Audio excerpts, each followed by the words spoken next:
আমার নাম স্যার সজীব করছে স্যার, ও কিন্তু গতবারও করছে স্যার, গতবার এটা করছে। আর আমি স্যার প্রত্যেকটা করেসপন্ডিং স্যার যে ফলো করছে গতবার আমি দেখছি না। এখন এই মাদক দ্রব্যের জন্য ওখানে দিলাম, যে উনি বলছে যে ভাই যেহেতু মাদক আপনি আনছেন আপনাকে গ্রেফতার করা হবে। এটা কোনো কথা? আমি জানি না উনি কিভাবে ডিসি হয়েছে, কোথা থেকে আসছে আমি জানি না। ওই ধরনের বিহেভ আপনার এতগুলি লোকের মাঝে, সাধারণ মানুষজনকে এতগুলির মাঝে যে বিহেভটা উনি করলো, যে এই মাদক দ্রব্য এখন আপনাদের সাথে যারা আছে আপনাদেরকে এখন গ্রেফতার করা হবে। তাহলে এতে তাহলে কি ওপেন করে দিছে? মাদক ব্যবসা যারা করবে, যারা সেবন করবে, তারা ওপেন ওপেন সিক্রেটে চলাফেরা করবে। মিরপুর টেরকম মাদক সম্রাট এবং সন্ত্রাসী কর্মকাণ্ড ওনারা প্রশ্রয় দিতেছে। আমার প্রশ্ন এটা, তাহলে এগুলি নিয়ে কি করবো আমরা? সাধারণ মানুষ কি করবে? আমাদের বিএনপির চেয়ারম্যান জনাব তারেক রহমান, বাংলাদেশের প্রধানমন্ত্রী, একেবারে জিরো টলারেন্স করছে মাদক এবং সন্ত্রাসী বিরুদ্ধে।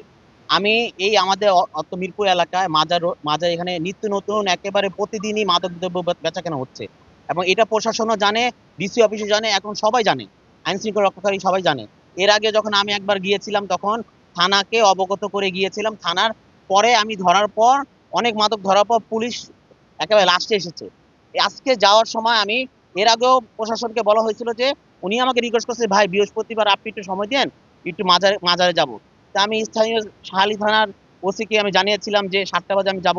আপনারাও জানেন যে 7টা বাজে আমাদের ওইখানে যারা মাদক বেচছে এবং যারা কিনছে তাদেরকে ওইখানে গিয়ে প্রশাসনের হাতে হ্যান্ড ওভার করা হবে।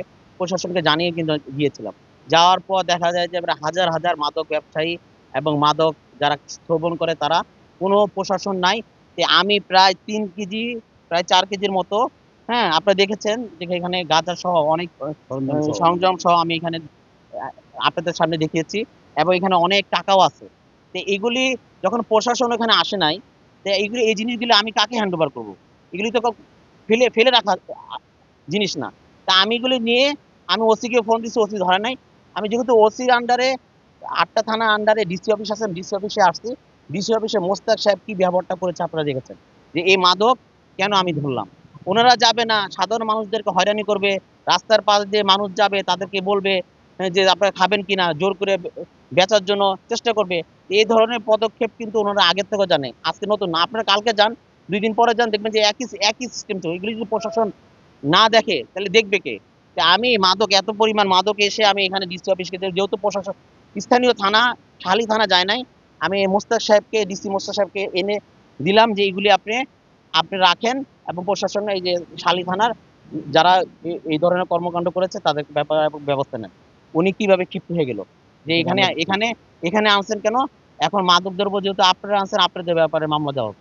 এটা কোনো কথা? এখানে সাধারণ মানুষজন ওনারা যায় না, সাধারণ মানুষজন হয়রানি হয়। তো এখানে উনি যেন এই ধরনের কথা করছে, এই মাদক নিয়ে আমি কোথায় যাবো? এত পরিমাণ মাদক নিয়ে কোথায় যাবো? প্রশাসন আসে না।